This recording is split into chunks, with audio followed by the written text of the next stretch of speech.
Hi, welcome to Fish on Fridays. I'm Al McCauley. Do you know how long it takes to burn a typical candle? About a wick. In my mind, I am imaging you all laughing outrageously because of that funny joke. Boy, just that my sense of humor. Sorry to start the show that way, but today I want to talk about candles. Something we take for granted, but they are ever present in every Catholic church you go to, not just up by the altar, not just the Paschal candle, which is the main candle we bless at the Easter Vigil and we use throughout the year for things like baptisms and confirmations and funerals. But I really want to particularly focus on votive candles. Votive candles are sacramentals. And I've talked about sacramentals in previous episodes. The Catechism of the Church tells us that sacramentals they do not give us grace directly, but they soften us up. They predispose us, if you will, to God's grace. They make us more open and ready to receive God's grace within the sacraments. So sacramentals would be like religious medals, icons, votive candles, palms of Palm Sunday, ashes on Ash Wednesday, things of that nature, prayer cards, the list goes on and on. But these are religious items that, again, are supposed to evoke our imagination and prepare us to receive the fullness of God's grace in the sacraments. That's why they're called sacramentals.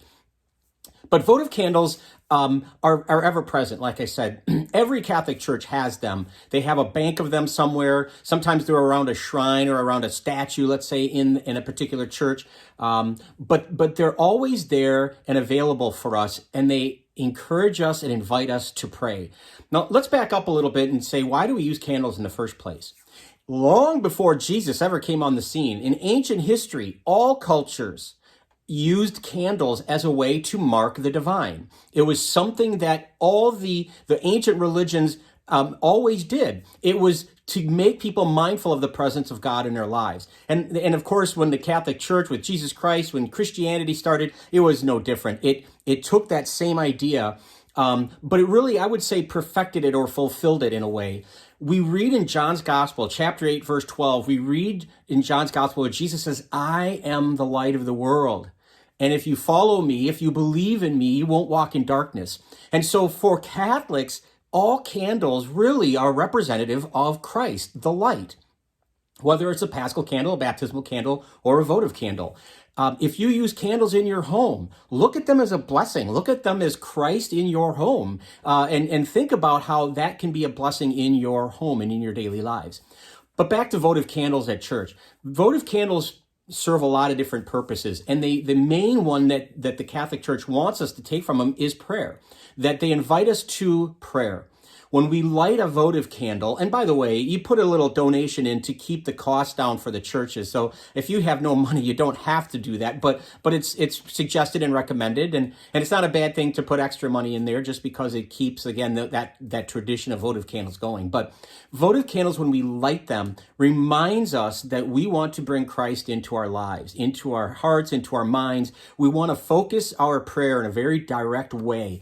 Maybe it's for the intention of somebody who's sick in our lives.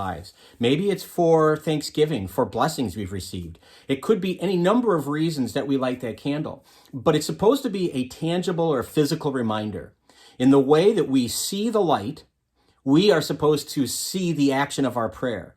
In other words, if you're going to pray to God for something, we should probably be prepared to work for it or toward it ourselves.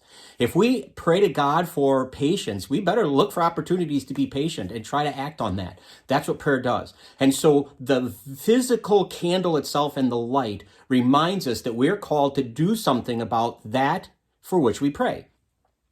But beyond that, we should think about how the smoke rises up to heaven, and how our prayers rise up to heaven in the same way. And it's a very tangible, tactile reminder that we are praying to God for help, for thanksgiving, for forgiveness, whatever it is that we're praying for.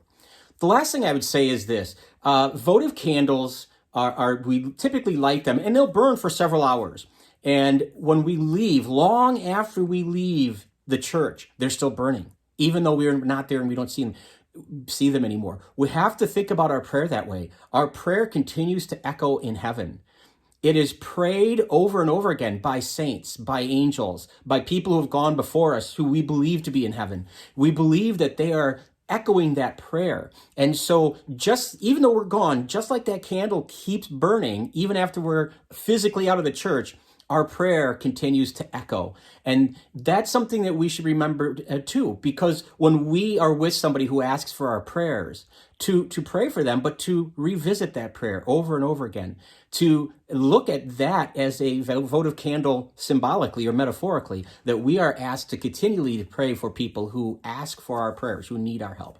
So that's votive candles. It's a wonderful sacramental, and they're everywhere. When I teach RCIA folks at my parish, they always ask questions about why do we do this? And so there you go. There's some reason. The history, the idea that Christ is our light, and the idea that it's really calling us to prayer. And so that would be my challenge, my call to you, is to think about that. Light a candle and make that the focus or the attention of your prayer, knowing that it's Christ that prayer is going to, Christ our light.